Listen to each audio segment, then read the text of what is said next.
ngizobingelela kakhulu namhlanje ke kwiningizimu Afrika yonke nomhlaba wonke jikelele. Ukubingelela kwami namhlanje ngibingelela ngokusehlele okungehli kahle ukusikhathaza umoya kwasikhathaza inhliziyo. Ngizokhalisa kakhulu isihlalo sakithi kwaZulu. Ngiphinde ngikhalise indlunkulu yonke yonkani. Ngiphinde ngikhalise Wakwaphindangene la ngizalwa khona kwaButhelezi. Ngikhalise bonke omalume, ngikhalise ngishabaza bami okwehlile emndenini besingakugadile sonke okusehlele besivele sazi ukuthi ekugcineni vele sonke asihleli siyahamba sesendleleni, kodwa okusehlele ngokukhothama kwenkosi yakwaButhelezi obengundunankulu kwaZulu. Akwehlile kahle nakimi njengoba ngiphambi kwenu. Anginawo amazwi amaningi, kodwa silimala nje bisinethemba ukuthi uMntwana uzolulama, ngoba esingeke sikhulume kakhulu ngoba kusuke kuNkulunkulu osiko elethile, futhi uyena owazi isikhathi sethu, wena futhi othathayo. Ngicabanga ukuthi uNkulunkulu yedwa waziyo. Akungiboni khona umuntu wasemhlabeni osukazi imfihlakalo yokuhamba yokukhothama nakuwenkosi nje ngoba ikhotheme. Yingakho namhlanje ngikhalisa sonke isizwe, ngikhalisa yonke iningizimu Afrika, ngikhalisa umhlaba wonke, ngoba ngeke ngikhalise iKZN kuphela, iKwaZulu Natal kuphela. Ngeke ngikwazi lokho ngoba siyakhumbula uMntwana umlando wakhe ube nohlonzo, uze kwasuka umongameli waseNigeria wazomhlonipha ngencwadi la eThekwini ICC. Futhi siwabonile amagalelo kaMntwana, ubukhosi lapha kwaZulu, ngisho ubaba weNgonyama uMdlokombane, inkosi ebengikhonze kakhulu namanje ngisayikhonzile lapha khona. uMntwana Wakwaphindangene uyidlalile indima kakhulu. Wahlala umkhulu weNgonyama lenehlele esihlalweni, wahlala ubaba kaMdlokombane uBhosha iNgonyama elokhu emile uMntwana Wakwaphindangene, bese kuyingonyama yesithathu lena emele iqiniso, engisholo ukuthi bekumholi benohlonze, kumholi obebathanda abantu, kumholi ebekuhlaleka naye ngikhulume naye. Mina-ke bengihlala naye ngikhulume naye uMntwana, ngoba neNgonyama nje bengihlala naye, ngoba nje-ke ukugcina kwami nje ukuhlala nayo ngibingelele sikade sikhona lapha, ihamba nomzala uNtuthuko, ndodana lomdala.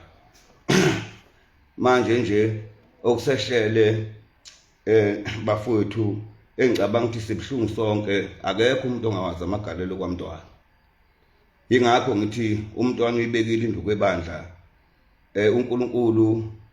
siyacela sikhuleke sonke, sicela ukuthi ke kube khona abaholi abawubaqotho njengoMntwana, futhi uMntwana ngiyacela ukuthi uNkulunkulu amemukele. Nami nginecala emhlabeni, sonke sinamacala, akekho umuntu ongenalo icala. Ngizomcelela indlela namhlanje ukuthi amemukele uMntwana uNkulunkulu, futhi alale ngokuthula, abuye ezoba ingilozi enhle yesizwe sakithi.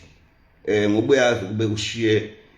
kunzima kanjani, ney'nkinga zikanjani, afika ahlangane noMdlokombane phambili, afika behlangane bebuye kube lelizwe lakithi libe nokuthula, futhi lelizwe lakithi libe nokubumbana, futhi nabo bonke abaholi, kakhulukazi ngisho sopolitiki, ngicela ukuthi ikhishwe nje indaba yepolitiki, ngoba kunjena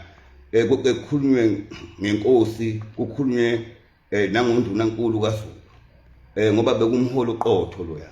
Ngizocela nabawo wonke abaholi abakhona, nePhalamende ubaba kakhulu wase-South Africa. Ngikhumbula ngelinye ilanga ngoba ubeyikho konke, ngoba ubefana nanokuthi upresident uMntwana, ngoba siyakhumbula ukuthi uMandela umholi oyineqiniso. uMandela uye wamshiya uMntwana eSouth Africa kwaba upresident. iSouth Africa yonke ebuyile nje uMandela, ukhona umehluko awenza uMntwana omkhulu esawubona sonke mawube wawusekhona uphila kahle ekhanda ungasangene engicabanga ukuthi yonke imisebenzi kaMntwana bafowethu akekho ongayiboni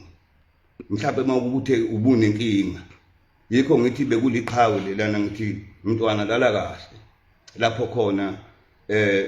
ufika ungikhonzela umdlokombane futhi niphinde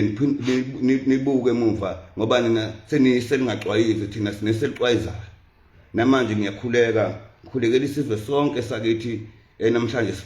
esehlelwe ife lemnyama ukuthi dudu bafowethu nehlobo zami dudu nami ngiduduza ngisho mina inhliziyo yami ngaphakathi ngoba ngisho ukudla nje bengingakadleki kahle ngalento ngoba namanje bengingakayikholwa kahle futhi ke mina ke inxeba kaPholi ngisanda kulahlekelwa umdlokombane ingonyama ebuzile akakapholi ngisho inxeba kaPholi ngisho iminyaka nakho sekulimala uMntwana yikho ngithi ngilokho ngicele njalo uNkulunkulu ukuthi uNkulunkulu akasibekele abaholi abawufana noMntwana bafane njengengonyama endala sikhuleke nesihlalo sakithi kwaZulu ukuthi amanqe nje ngoba sidungaza engabi nephawu akukho futhi lapho sesiyobika khona ngoba kwamina nje ngenitsheni iqiniso uMntwana benginethemba mayekhona ngoba ngiyazi ukuthi ukukhuluma kwakhe noma isizwe sidunguzela noma sinyakaza ubenele ngakhuluma kanye bemlalela abantu manje abantu sebezokhuzwa ubani yikho ngithi bengifaka iyalo ukuthi ake siphatheni kahle sibe nesizotha futhi uhulumeni ngiyamcela ukube lolu suku lolu okulahlekelwe ngalo uMntwana okhotheme ngayo inkosi bese liyahlonipheka lolu suku libe neholiday ngoba ngangicelile nelikaMdlokombane ngizothi ke bafowethu nonke umhlaba wonke jikelele siyazi uMntwana waKwaPhindangene ngisho emazweni aphesheya siyazi ukuthi ubefika khona uyahlonishwa ngisho khona akahlonishwa ube uhlonishwa kwaZulu Natal kuphela kube ngithi sikhalela thina amazulu umhlaba wonke jikelele bekumholi obengenakho ukucwasa bekumholi oqotho bekumholi olimelayo iqiniso ngimbonile mina kube welimela iqiniso yikho ngithi bafowethu ngiyacela namanje ukuthi Mntwana enkosi yesizwe sakwaButhelezi ndunankulu kaZulu ube iqhawe ibekile induku ebandla ufika usikhonzele kumdlokombane nathi siyeza kodwa asigeze ukufika manje sinikeze kufanele kwazi ukuthi lelizwe ningale nilibumbe nina ngendlela yini ningene konembeza babantu abangalungile kulomhlaba ukuthi bakhuzeke kwakheke lesisizwe namhlanje singasokhala kubantu yikho ngithi mina ngiyacela nganza kwethu lolu suku silizothele sibe nokuthula kungabi nomsindo khalela kakhulu amakhosi namhlanje awazi awubikela abantu aphendule ubani amakhosi ke nje uqobo ngoba inkinga le ngiphinde ngikhalele nomzala nje bonke ngoba bese ngichazile ngiyabakhalela impela ngiyawakhalela impela namabutho kaZulu lonke ngiyawakhalela ngiphinde nje ngikhalele nabafundi ngoba phela seyibonile manje izakhiwo azakhile ama-university nanti iParliament uLundi simbonile imisebenzi engingayibala kuze kushona ilanga imisebenzi kaMntwana ayenzile phambi kwethu yingakho bengibikile ukuthi ongayibonanga imisebenzi kaMntwana nongakhuluma okuseceleni okuphikisana inkulumo lo muntu sesingamthatha njengomuntu osesangene ekhanda ogulayo ngoba ngikhuluma lento engikhuluma nje ngikhuluma ngoba kusuka ngaphakathi kimi futhi namanje ngiyacela ukuthi isizwe sakithi nje sonke azizothe osolo politiki ngokuhlukana kwabo isikhathi sokuthi sibumbane manje kungabi nomsindo neqembu ayiliqalile isikhathi sokuthi kubunjwane manje kungabi nomsindo ngoba kubalekile ukwakha isizwe manje ake sithi nje kusuka namhlanje nje ake sithi nje okubalekile ukuthi sibumbane sakhe isizwe kakhulukazi thina emazulu ngoba siyazi ukuthi sihlonishwa wonke umhlaba khalisa kakhulu ngesihlalo sakwaZulu ngoba ngikhalise nendlunkulu nje asihlele ongehle okwehlile akufani nokwabanye ngithi bafowethu dudu bafowethu asilaleni ngenxeba ngiphinde futhi ngikhalise nesilo ehlele ehlalweni singasikhalisa ukuthi okusehlele namhlanje engicabanga ukuthi nakuso kuzokusa ngokunye namhlanje ngoba makube uyedwa lapha khona osehlele ehlalweni ngonyama yamazulu ehleli ngithi nje dudu ayiqina idolo ngoba nathi nje ngithi qinani idolo bafowethu uNkulunkulu ulethile waphinde wathatha uyena kuphela uNkulunkulu wazi ngemfihlakalo yomuntu abantu basemhlabeni bengakhuluma abakuthandayo okungayindawo ngoba benezungu kodwa uNkulunkulu yedwa owaziyo ukufika kwethu kulomhlaba nanokuthi nangekhathi zethu zokugcina ngibonge kakhulu nina senifikile nizokhala niletha nemilayezo ngibonge kakhulu nokhozi obelokhu liveze njalo ilungana ngibonge yini sizwe sonke nengcingo nemilayezo esuka phesha kwelwandle ebelokhu bekhale njalo ngoba nami nje ngilapha kwaGudluza ungebe nje fanele ngabe sengiphumile fanele ngabe sengile ngokomthetho ngoba bengade ngifika nami ngisuke enganeni sefanele ngilungise nje ngoba kuyinto esehlele kwehle isimo ekhaya abanye bebengazi ukuthi ngizalwa khona abanye ngoba ngiyena umuntu ohlale ekhuluma elongana eyiveza izinto zakhe eziningi abanye bayethuka nje namhlanje ukuthi awu ngoba ngiyinwebi ngihlale ngizehlisile yikho ngithi bafowethu ngiyacela ukuthi uNkulunkulu akwazi ukuthi wonke umsebenzi woMntwana uhambe ngendlela eyisizotha sihloniphane kubanjiswane nomndeni wonke kubunjwane sikwazi ukuthi sibeke iqhawe ngoba uyibekile induku ebandla ingonyama ezintathu uNkulunkulu besibusisile ngaye emndenini sengishona ngokomndeni besibusisile ngomntwana kodwa siyazi ukuthi uNkulunkulu uzolenza iqhinga lakhe ngokwemfihlakalo yakhe ngiyamthemba ngoba ngihlale ngimthandaza ngisondelene naye lengozi esehlele kwaZulu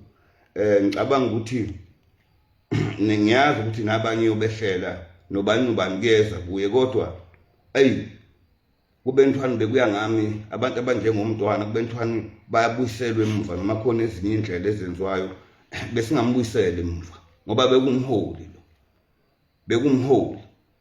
umholi obekwazi ukuthi ahambele amazwe afika alungisa inkinga uyabona nje ngelinye ilanga ngoba ngikhuluma nanje ngikhumbula ngade ngihleli naye lapha engixoxela ngoba ubekhola ube umKristu ubekhola engixoxela ethi eshokeni ethi 3 secondi kwathi nje ngelinye ilanga kudala naye ukuthi ngelinye ilanga kwafika amaKristu ubusa inkosi uDingane ngaleso sikhathi amaKristu ethi mayifika afika amaKristu athi abajike bonke manje abantu ngoba laba bafileyo bazovuka asebafa makufika uJesu umntwana wathi ke wawabuza uDingane abelungu amaKristu wathi noshaka uzovuka uyabona njena sihlalele nje ngize ngife ukuhlela manje nje uyabona nje lonto leyo inkulumo eziningi manje ziyabuya ingakho ngithi mina ubusisekile umuntu oyithathile iyalelo kaMntwana futhi ubusisekile umuntu ohambile ezinyathelweni zomntwana ayisebenzisi ube nebhadi umuntu ongazange kwazi ukuthi athathe iyalelo zomntwana nomuntu ongazange ahloniphe kodwa ke ngoba sisekhona eduze ukhona uplan B ngoba siyazi ukuthi yini ade ifuna nade engayifuni ubethanda inhlonipho ngithi makhosi akithi onke kwaZulu isikhathi sokuthi sibumbane sibambisane namakhosi onke ke nje ke ngoba ubexhumene namakhosi onke emakhinga ko Eastern Cape ko Ndebele ko Swazini ingakho ngikhalisa wonke umhlaba jikelele ngoba nje kade ningibona nje lapha ephejini ubezalwa nje kulokhana ezalwa ngase ngihambisa ikhakhilele lingaka ekhaya komama bafike bajabula umzali elonganeni ngoba umntwana ubeze benesikhwele bengathi ngithanda kakhulu umhlokombani kanti cha naye bengumthanda bese ngathi bangibanga kanti kimi ila ngizalwa khona impela hayi ngaphandle angizalwa eMozambique futhi angizalwa kwenye indawo ngizalwa khona manje ngikho ngithi ingane zakwethu bazabami bomalume sizwe sonke sikaZulu umhlaba wonke jikelele konke sikwehlele nathi besingakulindele siyazi ukuthi besekhulile kodwa ngokwemisebenzi yakhe besingasenendaba ukuthi besekhulile besafuna ukuthi aphinde lokho ebekhona yena kodwa ke uNkulunkulu ngobuhlelile siyamcelela indlela alale ngokuthula ngoba useyiso elingacwayizi abuye zobe ingilozi enhle. Sibonga kakhulu sizwe sonke sikaphunga noMageba. Ngiyavalelisa namhlanje ngithi nina behlalo nina besilo nina nonke uyabonga uProfessor 3 second engicabanga ukuthi ke nganza kwethu nonke nje ke enihlukumezekile nani esizosikhathele sonke nesizwe sikhathele sonke ngisho emzimbeni siyasindeka kodwa uNkulunkulu sithi akasize sekuyisikhathi sakhe leso sokuthi ngokwemfihlakalo yakhe ebe nendlela ukuba siduduze. Ngiyabonga uthi ubaba inkosi nibusise. Ngiyabonga.